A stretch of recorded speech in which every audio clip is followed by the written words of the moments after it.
આજે રાજકોટ રેન્જમાં જે તમામ 5 જિલ્લાઓ આવે છે એમાં આવતા દિવસોમાં કૃષ્ણ જન્માષ્ટમીના ઉપલક્ષમાં તેમજ લોકમેળાના ઉપલક્ષમાં તમામ પ્રકારની બંદોબસ્તની સમીક્ષા કરવામાં આવનાર છે. આપને ખ્યાલ છે કે ત્યાં દ્વારકા ખાતે દ્વારકાધીશનું મંદિર એ જગ પ્રખ્યાત મંદિર છે. ત્યાં મોટી સંખ્યામાં લોકો આખા રાજ્યમાંથી જન્માષ્ટમી દિવસે આવતા હોય છે. એ તમામની આજે સમીક્ષા કરવામાં આવેલી છે. સાથે સાથે જે લોકોને કોઈપણ પ્રકારની મુશ્કેલી નહીં પડે એ પ્રકારની વ્યવસ્થાઓની ગોઠવણી કરવામાં આવનાર છે. આ જન્માષ્ટમી ઉપલક્ષમાં દ્વારકાધીશ સિવાય બાકી તમામ જગ્યા ઉપર સૌથી વધારે જગ્યા ઉપર શોભાયાત્રા નીકળનાર છે. એ તમામની પણ ખૂબ જ સરસ વ્યવસ્થા થાય એ પ્રકારની સૂચના આપવામાં આવેલી છે. સૌરાષ્ટ્રમાં દરેક ગામે ગામે મોટા પ્રમાણમાં જન્માષ્ટમી ઉપલક્ષમાં લોકમેળા થતા હોય છે. દરેક લોકમેળા ઉપર વ્યવસ્થિત લોકો એન્જોય કરી શકે એ પ્રકારની વ્યવસ્થા દરેક જિલ્લામાં ગોઠવવામાં આવેલી છે. તમામ જગ્યાએ પોલીસ અધિકારી કર્મચારીઓ તૈનાત કરવામાં આવેલા છે અને બંને જે જન્માષ્ટમી તેમજ લોકમેળા એ બંને બાબતમાં 5000થી વધારે પોલીસ કર્મચારીઓની એમાં બંદોબસ્તની ફાળવણી કરવામાં આવેલી છે.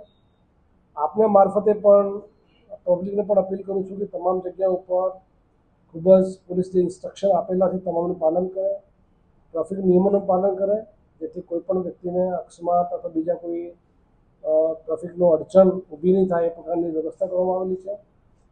આ લોકમેળા ઉપલક્ષમાં તમામ જે જિલ્લાઓમાં સાયબર ક્રાઇમની ટીમો છે, બી સ્ટાફની ટીમો છે, પોલીસ અધિકારી કર્મચારીઓ દ્વારા તમામ જગ્યા ઉપર પબ્લિક સાથે સારું સંકલન થાય એ પ્રમાણે જે આયોજક સમિતિના જે લોકો છે એની સાથે મિટિંગો કરવામાં આવેલી છે. તેમજ આપણે ખ્યાલ છે કે હમણાં ટૂંકા સમય પહેલાં દરેક પોલીસ સ્ટેશન ખાતે રૂરલ પોલીસિંગના હેતુથી પોલીસ અધિકારીઓ અને સરપંચશ્રીઓની પણ મિટિંગ રાખવામાં આવેલી હતી. એ મિટિંગમાં પણ જે મુદ્દાઓ ચર્ચા કરવામાં આવેલી છે એ મુદ્દાઓને પણ આ બંદોબસ્તમાં ઉપયોગ કરવામાં આવનાર છે અને જે પોલીસ અધિકારી કર્મચારીઓ એ તમામને બ્રીફિંગ કરવામાં આવેલી છે જેથી આ વિસ્તારમાં તમામ લોકો જન્માષ્ટમી ઉપલક્ષમાં શાંતિપૂર્ણ રીતે યોજી શકાય એ પ્રકારની વ્યવસ્થા આ તમામ જિલ્લાઓ ખાતે કરવામાં આવનાર છે. લોકોને અપીલ કરું છું કે તે તમામ જગ્યા ઉપર શાંતિપૂર્ણ રીતે તમામ જે વ્યવસ્થા કરવામાં આવેલી છે સરકારશ્રીની તમામ વ્યવસ્થાઓનું પાલન કરે, તમામ ટ્રાફિક નિયમોનું પાલન કરે, કોઈપણ જગ્યા ઉપર કોઈપણ પ્રકારની અફવા નહીં ફેલાવે, તમામ જગ્યા ઉપર સોશિયલ મીડિયા તેમજ તમામ પ્રકારના જે પોલીસના જે અધિકારી કર્મચારીઓ છે એ વ્યવસ્થિત તૈનાત કરવામાં આવેલા છે. કોઈપણ વ્યક્તિને કોઈપણ તકલીફ હોય તો જે તે જગ્યા ઉપર જે અમારા પોલીસ અધિકારી કર્મચારીઓ તૈનાત કરવામાં આવેલા છે એ તમામને કોન્ટેક્ટ કરી શકે છે અને પોતાની જે પણ રજૂઆતો હોય એનો શાંતિપૂર્ણ રીતે ત્યાં ઉકેલ લાવી શકે છે.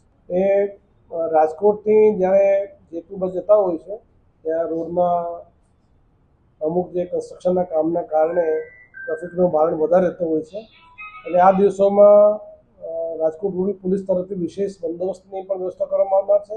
તેમજ જે જગ્યા ઉપર એવા કોઈ નાના મોટા ડાયવર્ઝન જરૂરિયાત હોય એ ડાયવર્ઝનનો પણ ઉપયોગ કરી અને લોકોને કોઈપણ પ્રકારની મુશ્કેલી નહીં પડે એ પ્રકારની વ્યવસ્થા ઊભી કરવામાં આવનાર છે.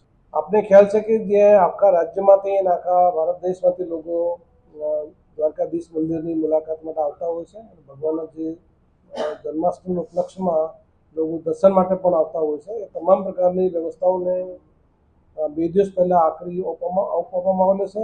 સાથે સાથે જે ત્યાં દરેક પોલીસ અધિકારી કર્મચારીઓ મોટી સંખ્યામાં તૈનાત કરવામાં આવેલા છે. તમામ જગ્યાઓ ઉપર લાઉડ સ્પીકરની વ્યવસ્થા કરવામાં આવેલી છે અને કોઈ નાના બાળકો ગુમ નહીં થાય એના માટે પણ હેલ્પ ડેસ્કની ઊભી કરવામાં આવેલી છે.